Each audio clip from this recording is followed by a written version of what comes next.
Hello and welcome to the Breaking Free podcast. I'm your host, Nathan Francis, and today I'm very grateful to be joined by Anna Grillo. Anna came into my field, I think 2 weeks ago. A couple of my buddies shared her Instagram reel about homeschooling, and I thought, oh, she's Victorian. And then I realised she was in Jason's program, and yeah, a couple of fellow Victorians. I'm in Queensland now, but Anna's still down there, and it's very awesome to connect with Anna today. She is a transformation in intuition coach with an excellent story. I've heard some of it for the last 40 minutes. Looking forward to my listeners and viewers hearing the same thing. So Anna, welcome to my show today. Very happy to have you here. Let's Likewise. talk about all things homeschooling, your story, some woo-woo stuff. Who knows where we'll go? I'm looking forward to it. Yeah, same here. Cool.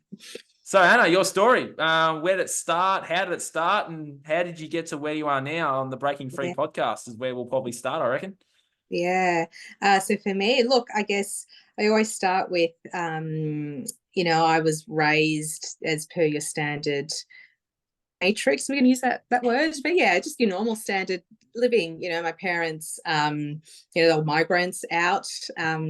So I lived in the northern suburbs of Melbourne, went to school, went to uni, got the job, climbed the corporate ladder. As you do. As you do, absolutely. So, you were there ticking off the boxes of success for what society will say. I met my beautiful partner, we got married, and probably it was probably my early 20s was when I first started getting hints of something else. I always felt that I was waiting for something else, and I remember meeting I call my beautiful spiritual godmother, and booked to get a massage, and she was like, oh, I don't just do massage. I'm like, oh yeah, that's cool. And this beautiful woman who just sort of, I remember sitting in the room and I was just like, oh, this is what I've been craving. And I believe, that's probably my really first experience in, I guess, one space holding. So someone who's really beautiful, deeply present in who they are and what they know. And it was just such a beautiful energy. And she was an aromatherapist and obviously a spiritual healer. And it was through there that I happened to actually go and do a workshop called aromatic kinesiology. And I remember doing that. It was just a 3-day workshop, and I knew this is something that I'm going to be doing, but it was like, it's going to be in the future when my kids are older and, I've worked through all the, done all the successful things, so to speak. So that's probably the first lesson of not following, the universe or God is presenting you with, oh, look at this. And, it feels so good. But I was like, no, the head overrode. No, just keep, head down, I'm up and do the thing. And years, then, my adrenal fatigue kicked in. And then I guess fertility issues when we were like, oh, we want to start having a family. And I knew that suddenly like my periods went out of sync, and I'm like, oh, this is like, okay, all right, I get it. And so I continued pushing through. And then just was one day I was like, yeah, no, this is not for me. And I had a beautiful woman who was just like, right, what is it you want to do? And I was like, I want to study kinesiology. And she's like, well, what's stopping you? And at that time, we just moved into a house. My husband had just started his own business as well. But I was like, you know what? I don't care what I'll do. I'm employable. I will get a job. I'll just have to trust, and if it's all going to work out. And I remember in that moment when I actually made that decision and I guess surrendered to the moment, like the weight that lifted off my shoulders was instant.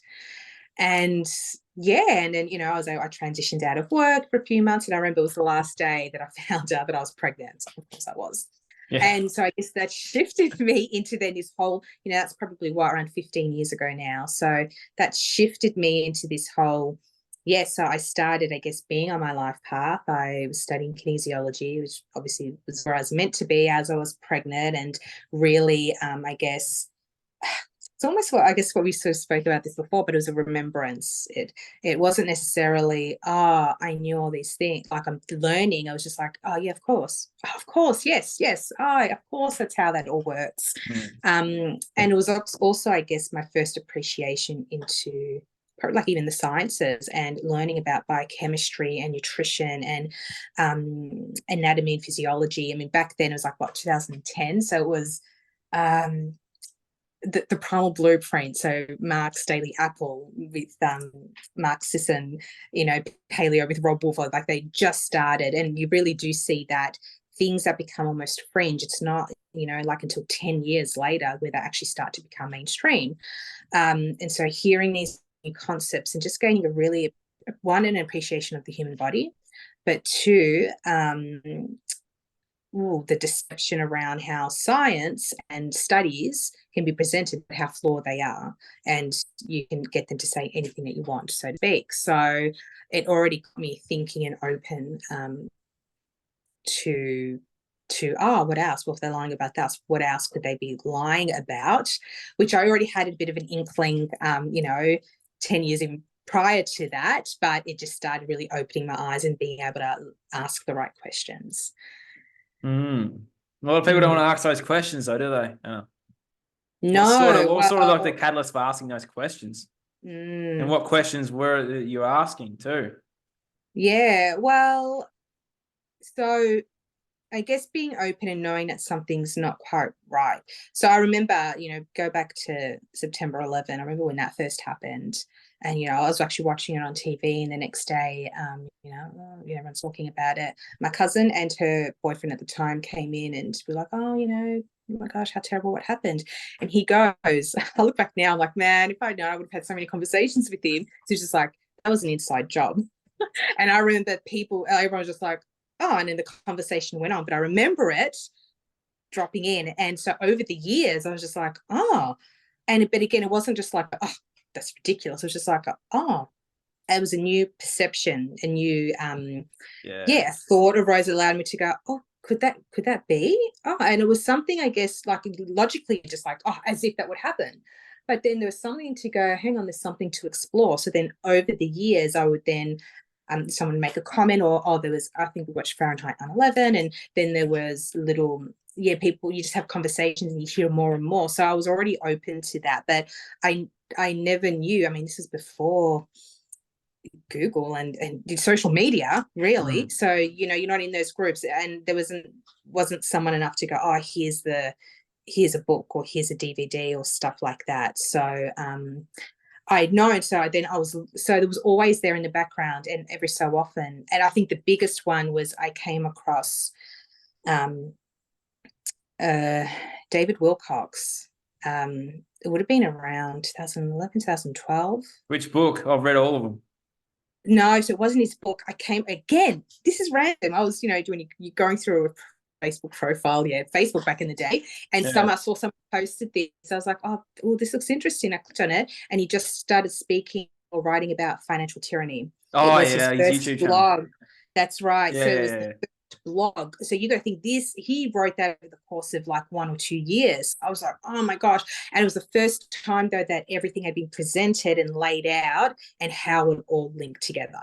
Everything with the financial stuff, with the the celebrity, with the cults, all the thing coming together. And I was like, oh, okay, here it is. And I guess it was from there, that's when I started to, I found Jason as well, not long after.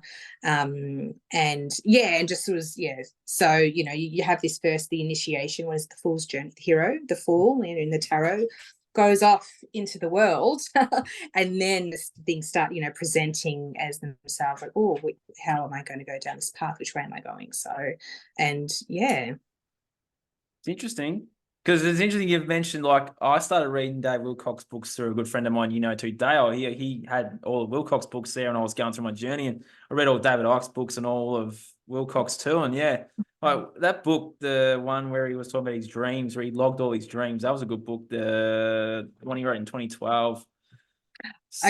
Not Ascension Mysteries was the other one. What was it called? It's got a blue cover. I can't remember what it was. One of them. And it was, I was on the path then too. He was talking about all this other stuff, and it just all sort of made sense to me too, especially like David Icke's work too. So it's very powerful stuff, isn't it?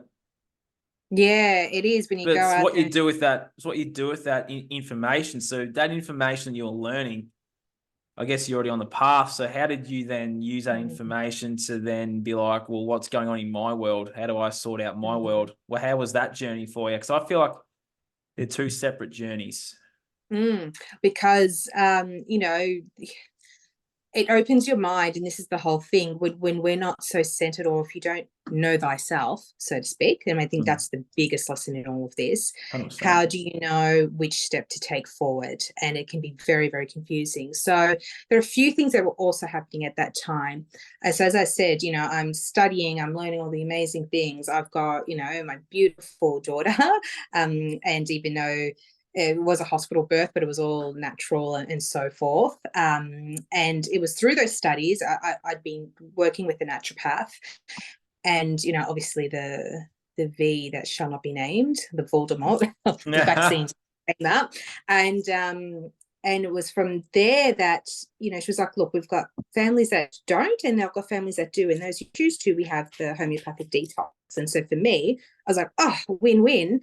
I look like I'm, you know, I'm the good girl. I'm doing the right thing by perception, even though internally I'm just like, I don't really like the concept of this, but at least I don't have to, and it's going to negate the effects and win all around. So I don't have to step into my power. I don't have to speak up or address that. I can just go along, but, you know, she'll be all okay. So I knew enough, like, we didn't vaccinate at birth and so forth, but it was, you know, obviously those first few months in, my husband and I said, well, let's go to the doctor. You know, there's a really good clinic, a really good doctor, because everyone needs a doctor. That's what you do, yeah. And so let's go down. We'll meet them. You know, she'll get her first shots. We got our DPT shot because you're supposed to get your whooping cough, yeah. But we've got the drops anyway, so that'll help me get a bit lower. So it was funny, as I'm there and she's being given it. And I've given her the drops, and the doctor's like, oh, yeah, what's this? And, you know, has a bit of a laugh. I was like, yeah, that's okay, whatever. I feel more comfortable with it. He's like, oh, yeah. Anyway, as he's giving her the injection, he's like, you know, babies' immune systems aren't even ready till 6 months of age. The first few shots are just to train the parents. Right. And that moment, like, I remember that now, like, I vowed, literally, my heart dropped, and I just went, I am never going against my mothering instinct again. Never. And, like, we're like, right. And we got out. I said, that's never happening again. My husband's like, yep. Yeah. I said, if anyone else, we're delaying. But right, I now need to do my research and get properly informed. And so it was the decision that needs, and this is the thing, I think people don't care until it matters to them. Like, it needs to ignite. Correct. So there's a lot of people, like, you know, we've had conversations, and you know, oh, but my kid's all right. And of course, why would you? If nothing, so to speak, seemed outside of the norm, of course it was going to be okay. It's not until something happens to them where it's suddenly, you know, you're forced to look at something different. And whether that's, you know, whether it's your child with their health or whatever thought or belief system that you have, it's something that really, it becomes personal because it impacts you. And I guess this is the way people really need to recognize that the way we disseminate information or people's thoughts and beliefs, it's all skewed by our own lived behavior, our own belief systems, and our own experiences, because no two are ever alike.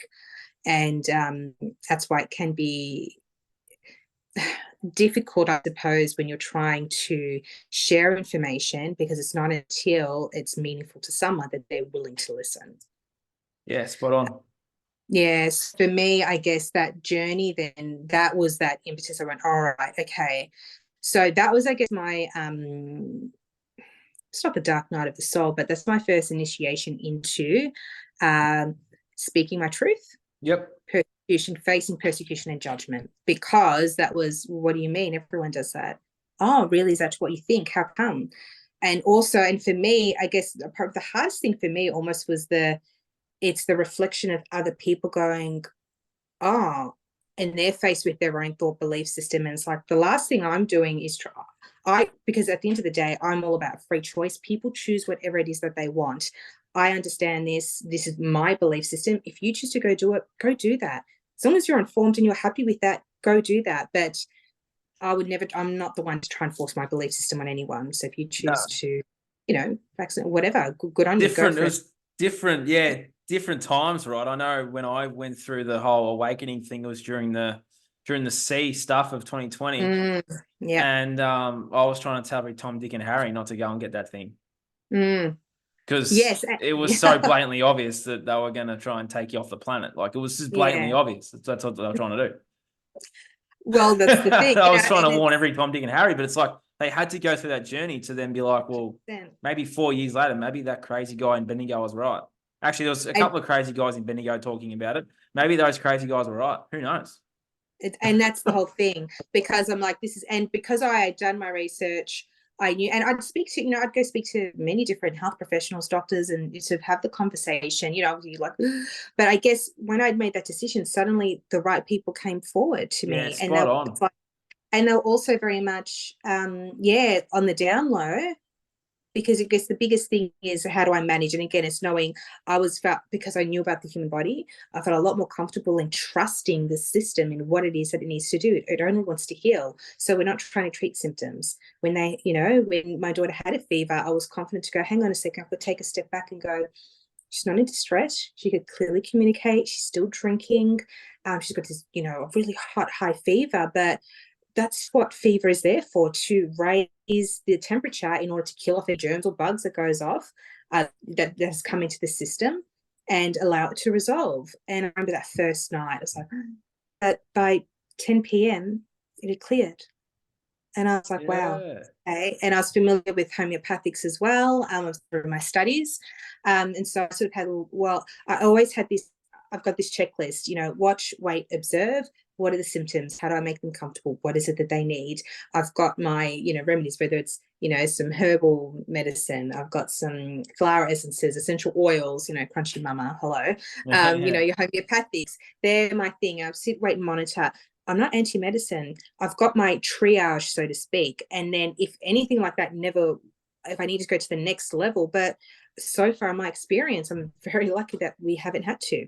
So I think once there was something, and yep, not a worry. We went to the doctor, did what we needed to do, and got everything checked out. Okay, fine. But that trust allowed me to sort of go, oh, okay, this I'm on the right path. And when I'd sort of see different doctors, they'd sort of tell me off the record. Yeah, I remember once when, she was 12 months and it was like, oh, whooping cough was going around. I said, you know what?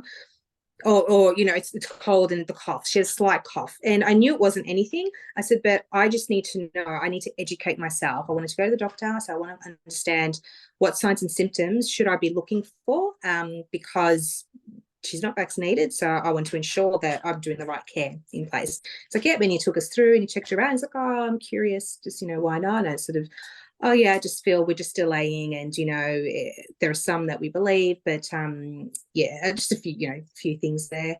But he's like, yeah, because what, off the record, I agree with you. You should be able to choose which ones. You should be able to pick them. Be able to say, well, I don't want this, but I want this one, but they're all mixed up, all those things. And so I was having conversations like that. I was like, oh wow, great. I didn't feel judged. I faced my fear. And I knew, the biggest one is probably friends and family, and try and explain that, because they've got their own fears and worries, because they themselves, that's what they believe. Well, that's the right thing you're supposed to do. Could you potentially be endangering or putting a child in harm? That's the biggest thing. I think that comes face to face with you. So that was, I guess, as I mentioned, my first initiation in facing that and realizing I could face the judgment and the persecution. And look, we're having this conversation on Good Friday. So even just, I faced I wasn't crucified for it. I was able to go on, and life went on. And, I think that's the biggest, our fears is what hold us back, because whether it's 100%. In this lifetime or past lifetimes, we've been judged or ridiculed. And, if even just looking back, tribal, you're kicked out of the tribe. People, if you're kicked out of the tribe, you don't survive, or you've got a very, much less likelihood, chances of survival. So those types of things are being accepted by those around us is really ingrained. And so that's why it's so terrifying. It's natural to have those emotions that come up when you are first faced with, how am I, I'm doing something different, and what does that look and feel like? So, it does require a lot of, internal fortitude and strength, and, tools, whatever they are for you, just to help you process and really be strong in your own conviction. Because, I can tell you, each time you go against your gut instinct, each time you go against your intuition, how many times have you ever said in your life, I wish I knew I should have done that, or I'd wish, I knew something was going to, I knew that was going to happen. And if you'd only just follow that first path, the heartbreak or the devastating effects wouldn't be so severe. And I see this now. I see people who choose not to, and it's like, how many more obvious signs do you need to have? Oh, they're everywhere, aren't they? Oh, they're everywhere. And it's like, I see that with, with their health, and then they'll have an accident. It's like, you are literally bedridden with some sickness, a broken leg, hand, or you physically actually cannot do whatever it is you continue to keep trapping yourself in. Yep. Are you going to get the lesson yet? I'm seeing it all the time myself. Yeah. It's really, really hard not to say anything, but it's their journey. Mm-hmm. And I love what you said about the intuition and how you said something along the lines of, what was that question you asked about regret? Oh, no. Was it regret? You've never regretted, I guess, your intuition, like your hindsight has never been one of regret. Like, and one you also said, whereas I should have done that. One of my goals in life is to not say that in the future, to be like, it's like, if I want to do it, I'll do it. And I'll ponder that future. It's like you take that moment to ponder that future version of you that's like, what if I did do that? And the future version means like nodding away, go and do it. It's like, absolutely. because I've come from we'll say a family that would probably regret, like there's a lot of regret in my family. And it's like, I want to be that person that's laying on a deathbed saying, I did all this stuff and I didn't regret any of it. And I'm going to lights out, show you in the new life. I'm going to go wherever I go in the afterlife. I'm going to guide you in the next one. Let's go. Yeah. It's like, I got all these things I want to do. I want to tick them all off and be like, I did this. I made that happen. I wrote that book. I did that. It's like, I want to be that guy on that deathbed that's saying that, rather than, should have done that. Had 4 opportunities to do that, didn't do it. So I'm going to be that person that just grabs it and goes, I'm doing it. So yeah. Yeah, absolutely. Because there is, and you see that's, I guess, sliding doors type moments. And there are things in the past where I've been fairly fortunate. I've done a lot. But there are even some things like, I wanted to do like a course or something, and I should have done it. That was the perfect timing, but I was like, I sort of held back and chose not to. And it's like, I can feel like it's not like regret. It's not a terrible thing, but it's like, I could see how I could have maybe shortcut the growth would have been so great in that. But I'm still the lesson that I now need to work through. I now need to wait for the other opportunity that comes to life that makes me step up and do whatever that is. So it's interesting that like the more awakened you get, like the more awakens is just such a throwaway line. Like the more tapped in you get with your own stuff, and you know what you're here to do, and you know what's coming, I feel like you can know too much about stuff, and you're like, well, why isn't it here yet? Like, all these things are coming. You're sort of in the now going, well, because sometimes I'm like, I'd rather not know and just have it come, rather than knowing that it's coming and being like, looking around going, well, where is that thing? Yeah, I know the lesson in trust and surrender. Yes, that's one of my biggest lessons over the last 12 months has been trust and surrender. But my brother and I did a vision board, Anna, of the whole Queensland thing about 2 years ago. And the Queensland move happened in August last year. So it took like a year and a half. And it's like, well, I know we're going. It's on the vision board I see every single day. I'm like, well, for a year and a half, I'm like, well, hello. Yeah. Where are we going? Absolutely. Yeah. And it was similar to us because I sort of had that we knew that we wanted to do something a bit different. My husband had been saying, for a little while. So, during that time, I had 2 children at that stage. And it was probably around 9 years ago, I reckon. Oh no, probably 10 years ago, close to that. And I sort of put a bit of that. I think we sort of spoke a little bit before, prior to the call. It's this whole concept around manifesting. We've got our one, like the egoic wants, so to speak, but then the soulful desires that sit underneath that. Yeah. And, we want the the house or whatever, or the certain thing, or a certain or whatever that is for you. And it's just like, well, when we can actually what I would find is each time I was like really specific on, I want to receive this amount of income, or I want to get this, or I want to get that. Whenever that was to happen in the past, it was just like, that never happened. Or I would get something similar, but in a really roundabout way. It wasn't the way that I thought it was going to come, or the pathway was going to be received from.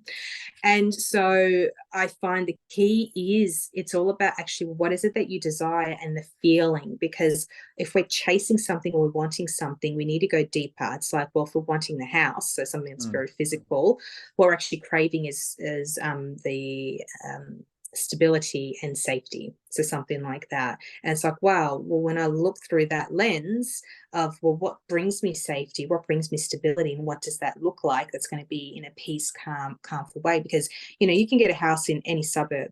You can either be up to your eyeballs in debt, which I'm sure there are many, many people who are dealing with that now, because with interest rates rising, suddenly what was already probably a bit of a stretch is a huge, determined for them right now. They're really, really struggling. But it's like, for what? Because you could be getting the same thing, but something completely different. So it's really understanding what those desires or what it is that you're after is about. But we'd sort of written something similar. My husband had said, you know, I just want to move out of the city for quite a while. I wasn't ready to do that. What's that going to look like? How's that? But I sort of did a bit of a vision board, or I love, what I really love doing is like your future you. So what's you in 10 years time? What does that look like? And your day in the life. Yeah. That's really powerful.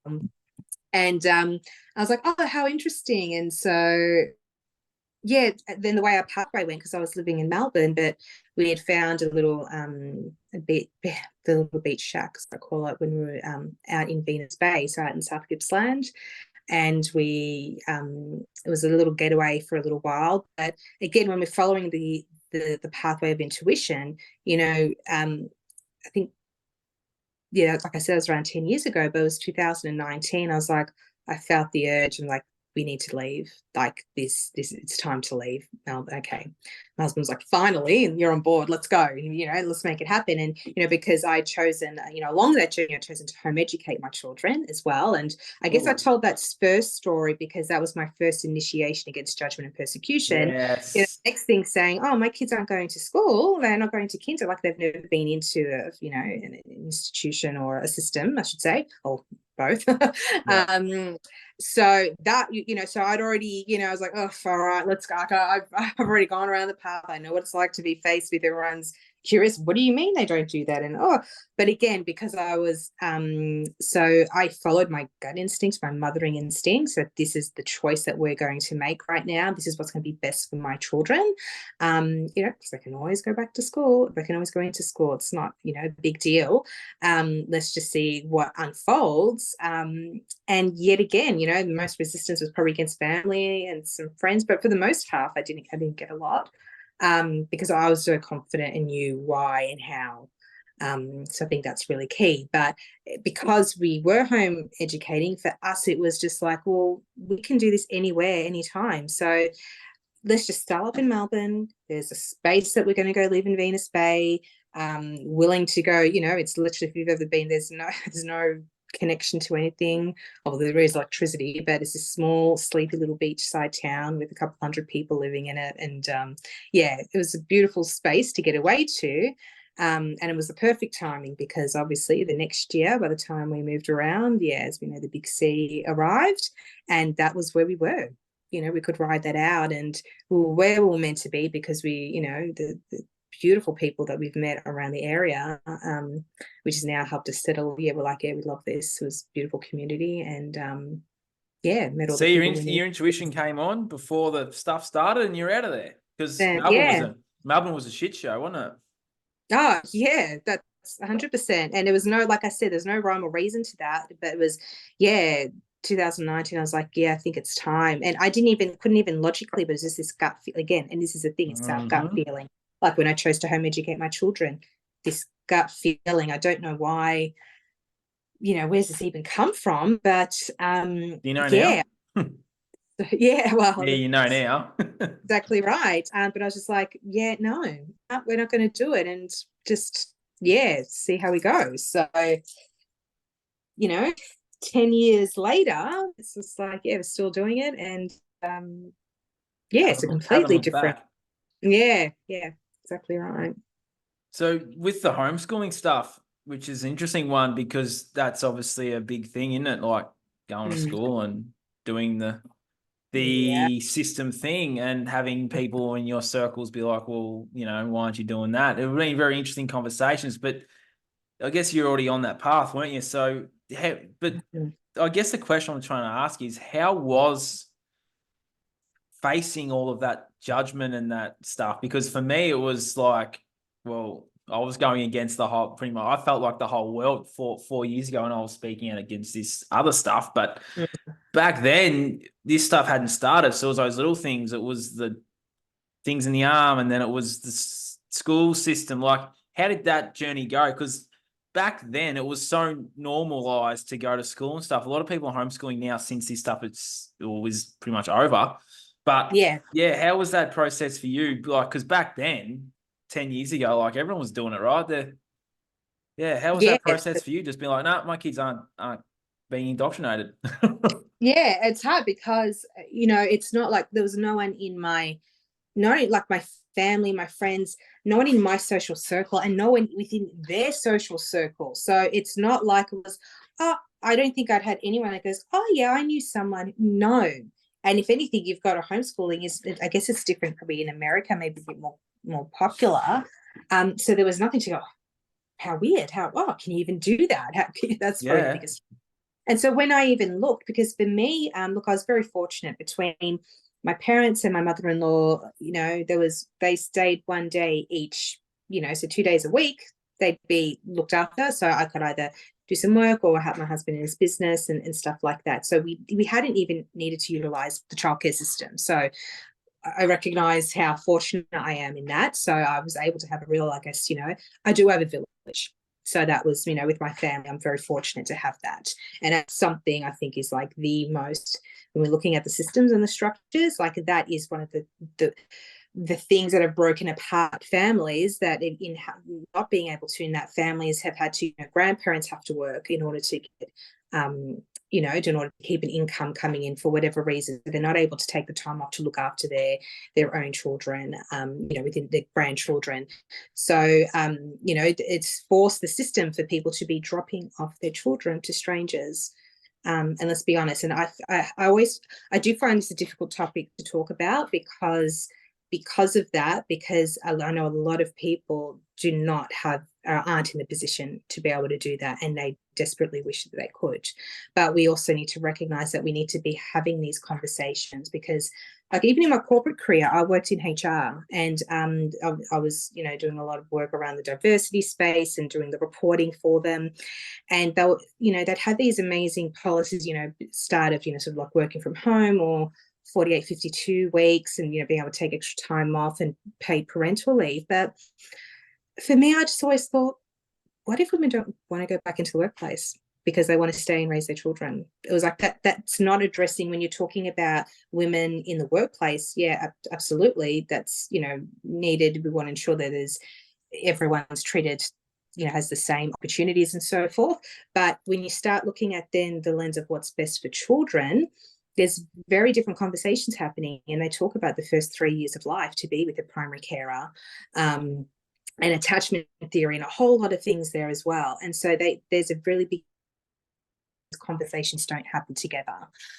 So so for me, like as I said, I was very fortunate that the decision was a lot easier for me. And when my son was born, my second child, I was like, okay, now it's time for my she'll be due to go to kinder next year.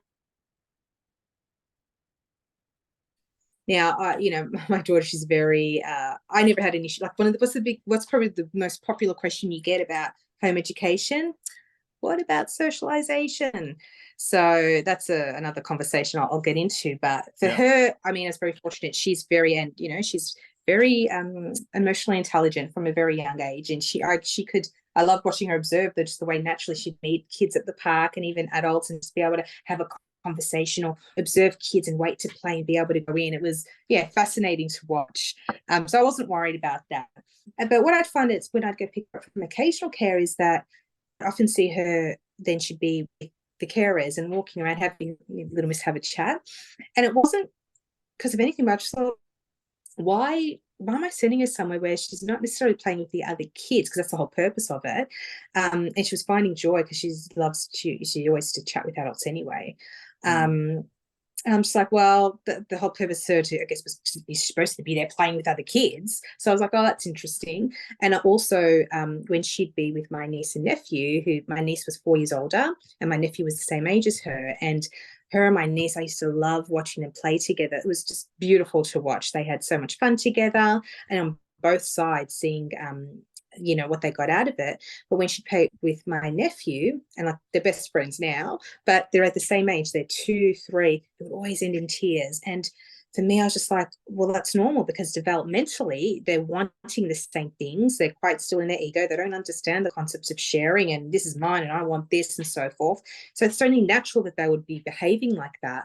But then I was just like, how stressful would that be to be in a classroom with 20, 30 children the same age, all wanting. And for me, it was more that it was those type of, the conversation I was having with myself, that those were the things I was just like, because then I was like, oh, okay, maybe I'll look at things such as Steiner or Montessori, but I'm like, I'm still sending her away, dropping her off to 20, 30 other kids with the same thing that's going to be going on. I just went, yeah, something's not right. So what about homeschooling, which I didn't know, and there was barely anything there that on the internet back then.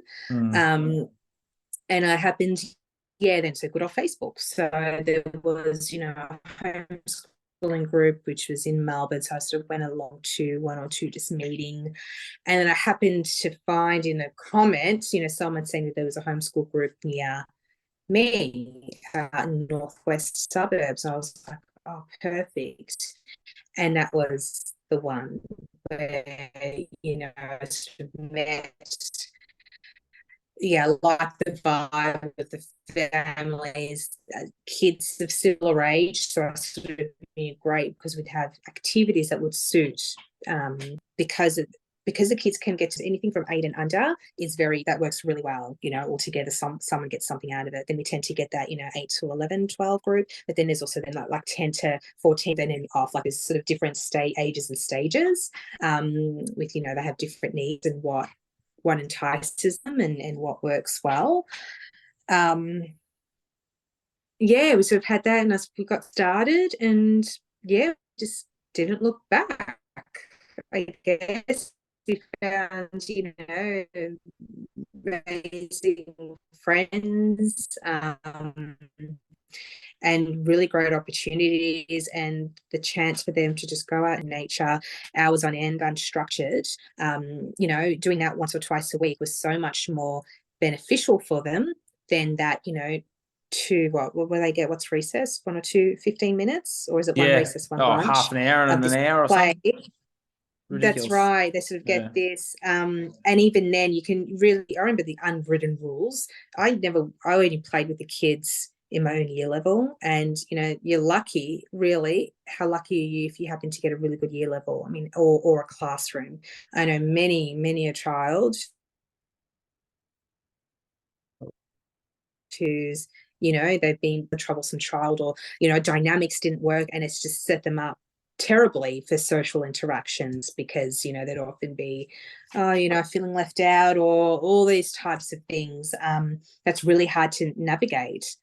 And then I guess for me, it's also being able to observe, I guess, children almost in a natural, so to speak, habitat. But, I would sort of see that, the kids would all come together, but naturally they would sort of want to be in small groups, 1 or 2 friends doing something, and then something would happen. Oh, they'd all come together and they all might play a big game. But then, they would sort of separate into the smaller groups. And then, but then I'd also be able to see an opportunity if someone's like, oh, I want to play, but I don't want to play them. Great, I'm going to go play with some of the younger kids. And, that's a really beautiful thing, because they feel confident. They're the one in charge. The little child's like, oh, wow, it's so exciting. I want to play with the big kids. So it seemed that, there was a good opportunity for children to get their needs met across a whole wide range. There seemed to be more options for them, which was, really lovely. That's awesome. Yeah, it's just something that has probably taken off more so in the last 4 years, hasn't it, really? Absolutely. And I think, look, people, there's two things that probably would have happened because, well, for me, look, people have very different reasons of getting into homeschooling. Like I'll call it home education because it's nothing to do with the school system. It's about education in the home. For me, education, we're not even talking about academics. Obviously, that forms part of it. For me, it's all about relationship itself, relationship with others, and cultivating that and really being able to look at the child or as the person, as individual, and what is it that they need to be, healthy, happy, successful in life. And that's going to look really, really different. We've got some kids, that are the really high academics who are, in 12 and doing, university style maths, seems to be a bit of an image or a stereotype. Yeah, also very impressive in that system too, isn't it? Exactly, 100%. So, people all, it's and yes, there are certain children like that. School systems can hold a lot of kids like that back, absolutely. But it's, some people like to do the academics or try to formulate school at home.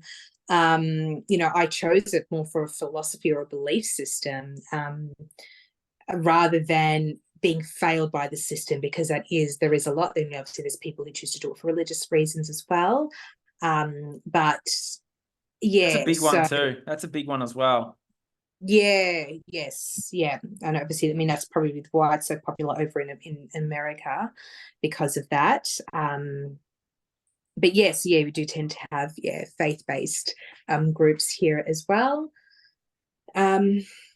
But yeah, I guess the popularity. And so for some people, a few things would have happened. One, realizing, wow, okay, my child actually thrives in this different environment, where they're not in school. And I think that's probably one of the biggest benefits is like from a health perspective, like, this our systems and culture is so set up to the masculine energy of constant doing, the structure of 5 days, 7 days a week, 52 weeks in a year and so forth, and it's just constantly going. There's not, and what I notice is that being in the home, it's more about rhythms of life, rhythms of the seasons, and even just the season. I'll talk, not literally just out in nature, but the season of, whether you have a baby, whether you've got a toddler, how old your children are, you're constantly changing and evolving. And it's not, it's almost like whenever you feel like, oh, okay, great, yes, we've got our rhythm, it's almost like now someone gets a little bit older, or something changes, something is different, and then you're on, okay, we're moving. It's always this process almost of initiation. Oh, okay, this is new, we need to change something, we're integrating it, and then finally it's sort of, it's accepted, it's part, it's, it's integrated in, and then it evolves and changes yet again. So it's, people can either thrive in structure or not.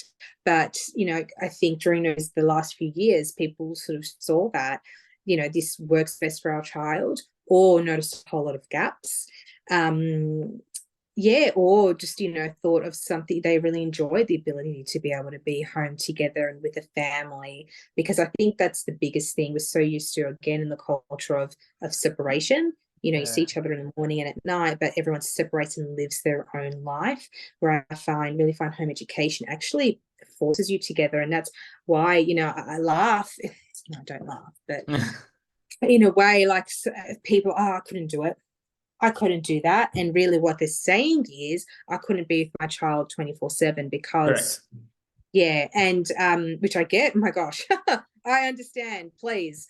But let's look on the flip side, that I guess, there's also, that's your own personal evolution and stories of, just of, have we been able to transition from maiden to motherhood, and the surrender actually to who we are and where we are and what that means. But that's with everything though. Like, even if you're just transforming your health, like, you get I couldn't do that. Yeah. Like, you start a business, or you start an online business, or you move states, or you move countries. Oh, I couldn't do that. Well, yes, you fucking can. Yeah. Yeah. Yes, you can. And life's all about choices, and you have a choice to stay where you are and make the choice. It's like, well, you can't make the choice I made. Life's all about choices and free will, so you can do it anytime. Yeah. Because I sometimes would get that too. It's like, well, I couldn't do that. Well, yeah, you can. You can choose to get. You can choose to get off the couch. You can choose to go for a run. You can choose to go to the gym. You can choose to do these things too. Yeah. But as you said before, fear. Mm-hmm. That's right. Because who am I without being in that fear state, for one? Because we're so I talk about being addicted to stress. You're so used to being flooded with adrenaline and cortisol. Like, who are we without that? Imagine living through life being flooded with oxytocin instead, the beautiful endorphins and beautiful balanced minerals and vitamins in our body. People, one, don't know what that actually feels like, and that can be really scary. And you're addicted to the high of that, because you're constantly in, this up or down state. And almost like, we're addicted to the high of the cortisol, but we're also addicted to the loathing and the despair that comes through, because it's like we beat ourselves up mentally with the self-talk of, of the inner critic, but that's, just really fear-based thinking. But, not good enough, you can't do that. What are they going to think? The biggest things, a lot of that, particularly the last few years, it is about that throat chakra, because, because I had all that initiation happen beforehand, actually just before 2020, I'd already met with a beautiful group of, women, part of the Freedom Keepers. That was a big movement in America. And then also in Australia, we were starting it to try and repeal the whole no jab, no play policy. And then, good old CV hit. And so then it sort of morphed into, really rallying. And obviously here in Victoria, we were very, very vocal in trying to support people in, being able to stand in their truth and make choice, because yet again, it was always about freedom of choice. And so supporting those people who felt like they couldn't have a choice. How can they go about potentially That's making the thing too. That's the thing with our community. Few of us haven't gone back to help those ones that have gone, oh shit, I shouldn't have done that. Like, a lot of them are in the judgment of, well, you did that, you went, did all these things. It's like, well, we can go back and help them. Mm-hmm. Rather than sitting there and still talking, it's like, do you see, I sort of see a bit of that too, where it's like, well, we can circle back and be like, hey, you made the choice, you made your bed, you laid in it long enough. We've done the work, we've done stuff to be better. Let's just pick you up and we'll show you how I've done it, or how you've done it, how many people have done it. It's like, we get in the stuff of, we can circle back and help those ones that have just taken a bit to get there. Absolutely. And there's no, as we've said before, it's all about choice. Yes. We get to choose, and you can change that choice at any time. And so what if I decide to choose something different? What could that look like? And it's hard to change a habit. Oh my goodness, especially the older that we get, it is ridiculously hard. Changing And habits. at least you're a young man, someone, in my 40s and trying to change, I'm challenged all the time, even though I know the process. It's, it is hard work. And so I guess it's also, on the other hand, it's also recognizing that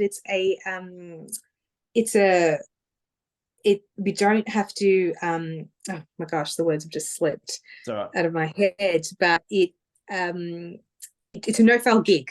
That's what I was trying to say. It's a no-fail gig. You just get back on the horse again. People, as we know, people with addictions, and they're trying to change. Doesn't mean, yes, you can make the choice. It is a matter of going to the gym. It's a matter of stopping drinking. For some people, it might just be reducing. That's great. Or you might do it for a few weeks, and then, you have a bit of a bender. You go out with friends or do whatever.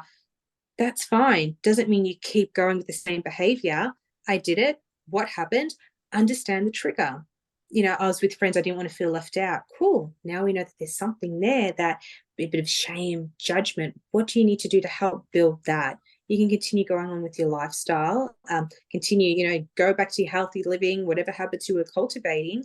But then we sort of know, this is a mirror that I need to go through. This is something, it's what I call shadow work. This is where we need to go a bit deeper and help support in being able to, speak up and have a conversation, or how to best help navigate those scenarios, because that's what sort of drives us into those behaviors that you sort of fall into, and you're just like, geez, how did I, it's Sunday again and I've got a hangover, and the week I wasted it. And, it's like that self-loathing is what drives, I spoke about before, about the addiction, we're addicted to the loathing, that's what happens. Sometimes it keeps us stuck in the cycle. Yeah. It's interesting because I've been there too, you know, like you sort of do, like porn was my biggest one. So I'd be like, well, I'd go back and be like, well, why am I here again? And it's like, well, there's so many layers to the onion as to why I'd go back. It's just interesting that, you know, that you can unpack those layers. And my deepest one was just the fear of being next to someone else. It was just easier on a screen, right? Yeah. And I think that is one of our biggest fears, is that connection and intimacy with another person, like even with self too. Absolutely. Like I talk about through the lens of four, you know, it's connection with self, others, with earth, and with God, spirit connection, whatever that is for you. Yeah, 100%. And yeah, our biggest, you know, it's a lot of it I do, you know, sometimes we do circle back. You know, it's part of my spiritual awakening, I suppose. I remember reading A Course in Miracles, and I really loved, there was the perfect timing, because again, it was around 4 or 5 years ago, but you know, that can sort of be, this is a massive book, but it can be summed up in nothing real can be threatened, nothing unreal exists, so herein lies the peace of God.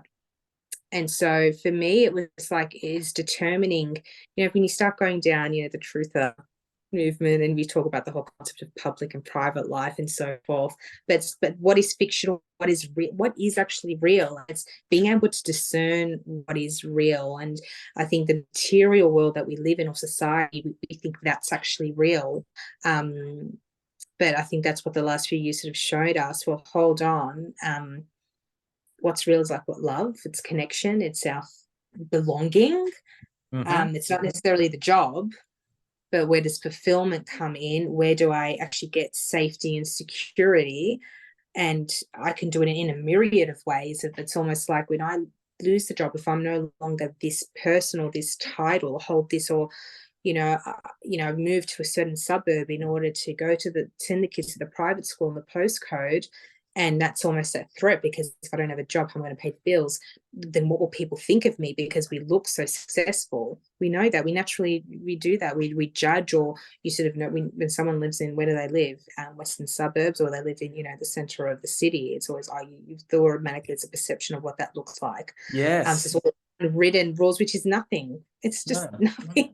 It means nothing at all. Like, we're just humans. And when you can just actually sit in with who we are and actually connect on that just deeper level, it's just, it's phenomenal. One of my biggest lessons is that too, not just the cities and places like where you live, but it's like with anything, it's like, oh, that person doesn't do X, Y, and Z. So you sort of just automatically go, well, but there might be a good connection there, right? That's one of my biggest lessons too, is just removing that, like that judgment, really, isn't it? But then it's like, are you judging yourself too? So you're asking yourself that question. It's like, what am I seeing in them that I'm not working on myself?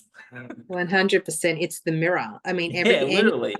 It is, because even when whether it's something with my children, that's the biggest thing. Yeah, I bet. The stuff that comes up with your children, even then, you know, their own dynamics, having issues with friends. Also, I see that a lot as well.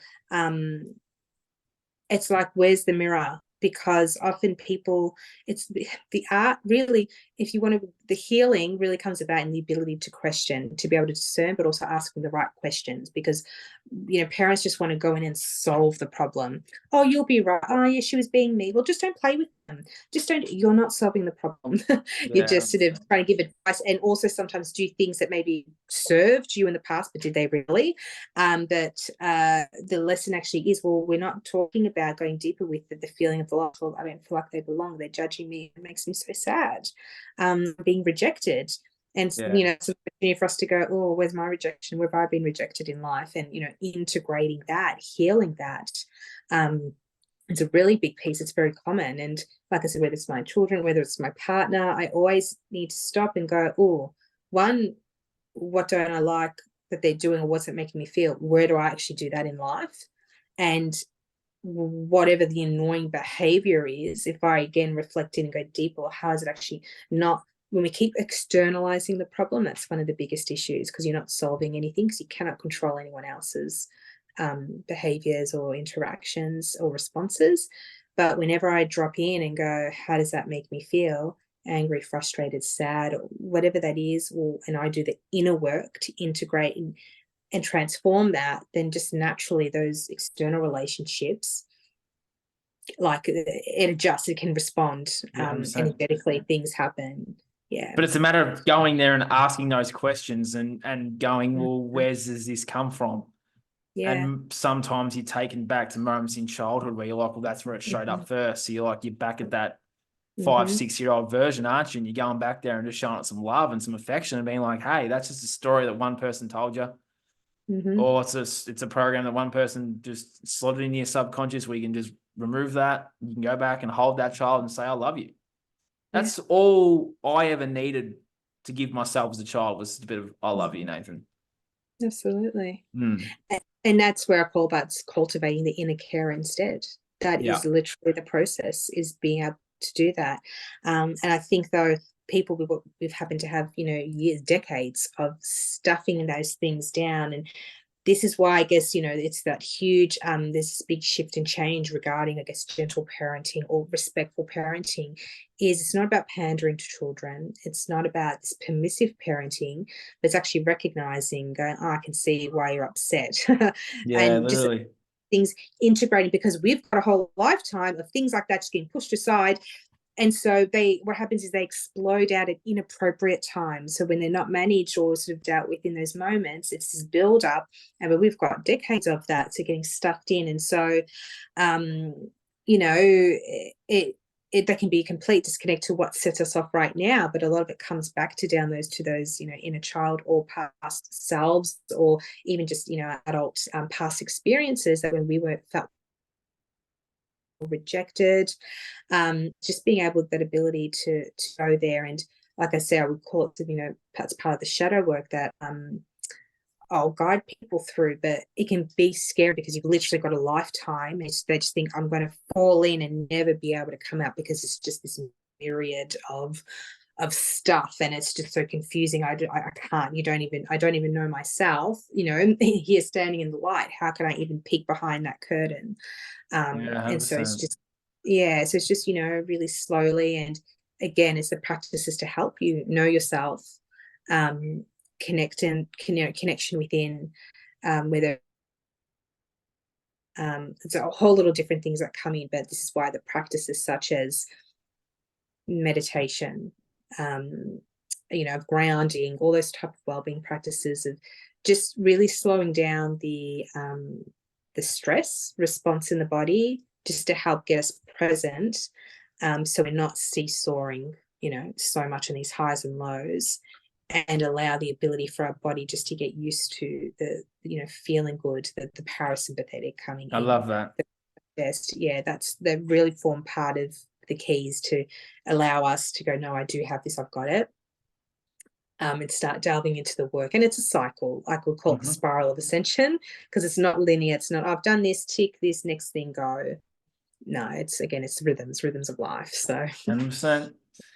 Interesting. I could talk about shadow work all day, seriously. But I just wanted to ask you, one of the final questions is, if someone was about to start their journey and they're where we both were, like you were there 10, 12 years ago, and someone's just starting to bob their head up and be like, oh, some things around me aren't necessarily right, or we're being lied to, or about to start that awakening journey. I feel like we could separate these questions. Like, well, how if someone was in that position of starting the awakening journey, like out of their own world and into the worldly, outer world, inner and outer, so outer world, how would one, I guess, start that journey? And then how would then one go, all right, well, I know this about the world, and the world's lying to me, so where am I lying to myself? So then you go inward. How would someone start the inward and outward journey?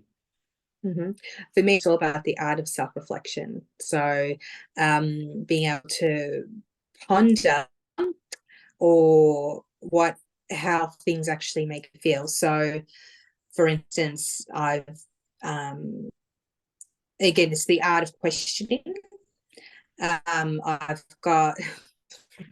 just putting literally my finishing touches on a little PDF on this for the next 12 months, on the questions people will be asking Yeah, I just like the timing. I'm like, oh, do I talk about it or not? But yes, I guess that forms part of it. Because if you don't know, if you're not used to that, I think that's probably a skill I've always questioned.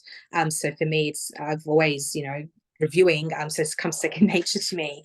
But it's being able to recognize, how come, why something happened. And what does this mean for me? How does it make me feel? Because it's very easy.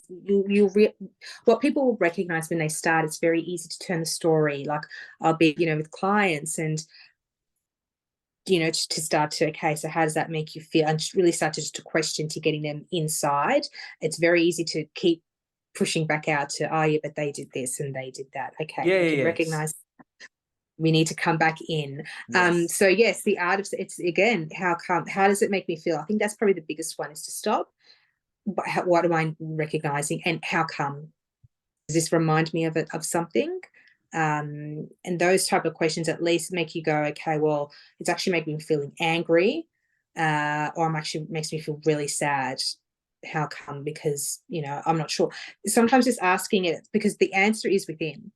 We just avoid it because the mind will want to misdirect, because I don't want to go back to the fact that, yeah, it makes me feel really sad because, mum doesn't love me or something like this. She chose my sister over me for something, and that made me feel really sad. Some people might think, oh, that's how silly.